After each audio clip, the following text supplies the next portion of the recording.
Powered by the Montana Television Network. This is the 10 o'clock news on Q2, Montana's news leader.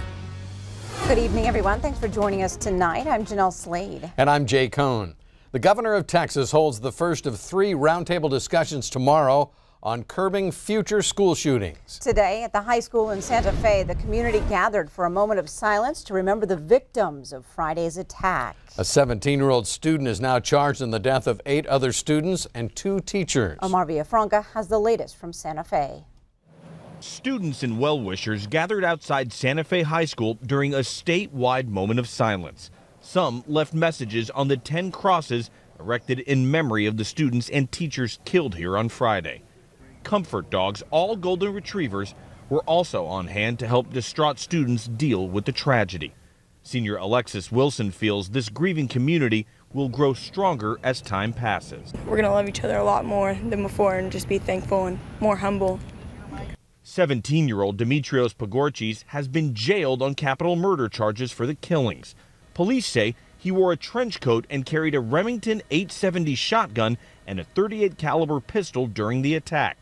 Witnesses say he hovered between 4 classrooms while taunting students as he shot his classmates and teachers. They're all heroes. The Galveston County Sheriff says 4 minutes after the shooting started, 2 school resource officers engaged the suspect and exchanged gunfire. They contained him in that one area, isolated to them, engaging with them, so he did no more damage to other classes. It gave the opportunity for the other officers to continue to evacuate the school. Antonios Pagorchis, the father of the shooter, told the Wall Street Journal his son was a good boy and had been mistreated at school. He said his son was bullied and said, quote, "I believe that's what was behind the shooting." Pagorchis is now in solitary confinement in the Galveston County Jail under suicide watch. Omar Villafranca, CBS News, Santa Fe, Texas. Santa Fe High School plans to reopen to students 1 week from tomorrow.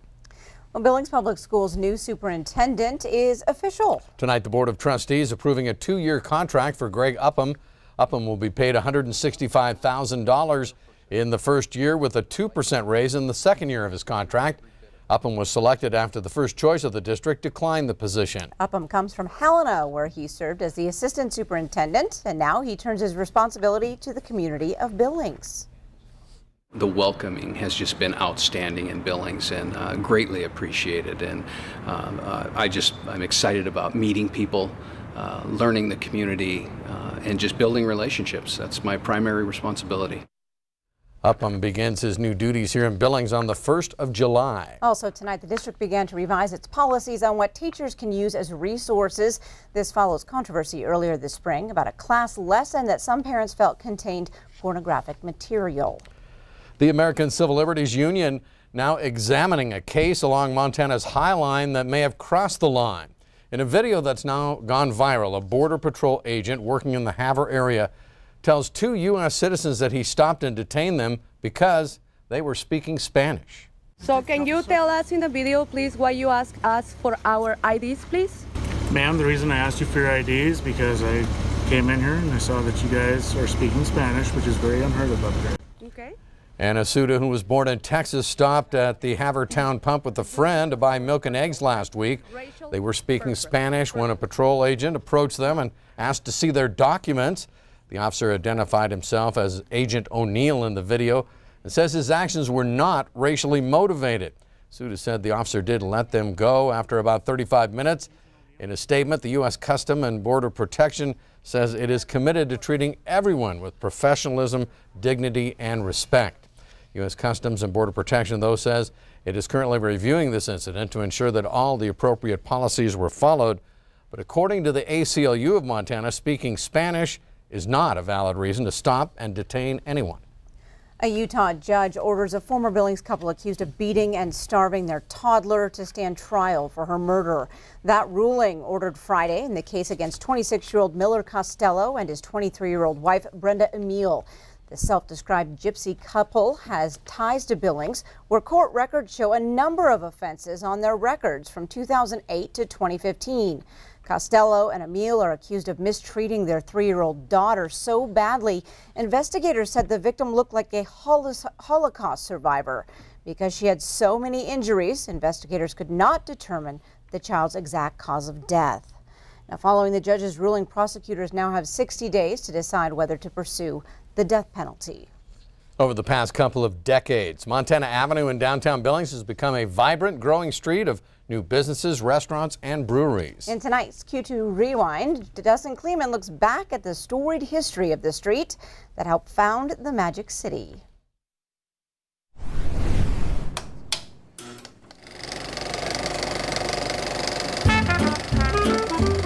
The depot was essential to the beginning of the Magic City. For years, it thrived on Montana Avenue as a hub for travel and commerce. But by the 1970s, right when Amtrak passenger service ends at the depot, there's a period where I would argue, Montana Avenue begins to almost fall apart a little. Businesses along Montana Avenue dried up, then boarded up, and even became known as the Billings Red Light District. I remember growing up when we would come to visit, so I'm from Eastern Montana Ranch outside of Sydney, and every time we would come to Billings, we would drive down Montana Avenue because, of course, there were the ladies of the night. Even in the daytime, you'd see the ladies of the night, and so I think Montana Avenue is kind of always famous as, Billings Red Light District. And he says where there are drugs, there's prostitution. But what's alarming to him is the age of those selling themselves on the street. How young are they? 13, and I see them 12. But the bad thing is I see some parents let them do it. I see some parents promote it. I see some parents want to sell their kids to drug dealers. Even in its darkest days, though, there was a vision for a brighter future. You know, a lot of the buildings were in disrepair. People like, Mike Scheer and Jean Burgad had a lot to do with seeing a vision of an urban downtown that maybe others had not really visualized. Several historic preservationists want to try a new approach to upgrading Billings Historic District, funnel the scarce redevelopment dollars into one block in hopes of wooing more private investment. Create a kind of a different environment down here, a different streetscape, if you will, that has the historic qualities, yet it has all the buildings clean and the winter front's nice and clean, dressed up, and get rid of this abandoned look in some of these stores. The transformation of the depot, that was a huge stepping point for Montana Avenue when you saw that restoration, and that was long before I was ever there.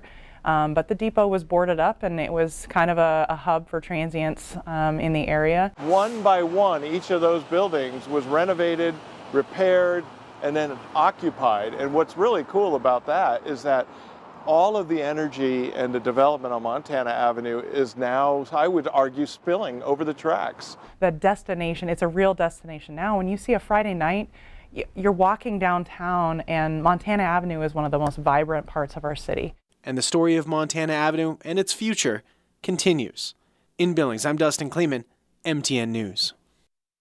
Thanks, Dustin. Now, the speed of traffic on Montana Avenue continues to be a concern for city leaders. In fact, Dustin tells us city planners are currently in talks with the State Department of Transportation to help identify areas to install new stop signs and possibly even traffic lights. Turning to weather tonight, Bob.